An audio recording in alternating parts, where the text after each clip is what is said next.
Без ефтина електрична енергија нема нови инвестиции. Цената на струјата речиси секогаш е пресудна при одлуката дали компанијата ќе инвестира или не. Токму затоа приоритет треба да бидат обновливите извори на енергија.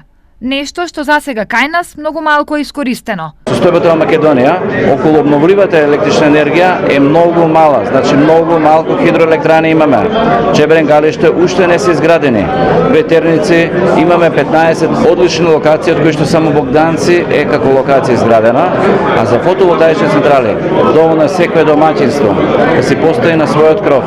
Али битно е државата, најбитно е МЕПСО да може таа електрична енергија да ја контролира, балансира. Шанса за поголемо искористување на овие извори на енергија компаниите имаат преку ИПАРД програмата. Ќе се осврнеме и на начините на кои што може да луѓето, односно потенцијалните инвеститори да инвестираат и да користат одредени средства кои што им се на располагање, ако што потекнуваат од Европска унија. Пред се тоа е ИПАРД програмата преку која може да добијат средства за нивните инвестиции, идни инвестиции кои што ги планираат, а се поврзани со искористувањето на обновливите извори на енергија. Сево ова беше кажано на првата од серијата енергетски трибини кои ќе се реализираат во вкупно 85 општини од државата.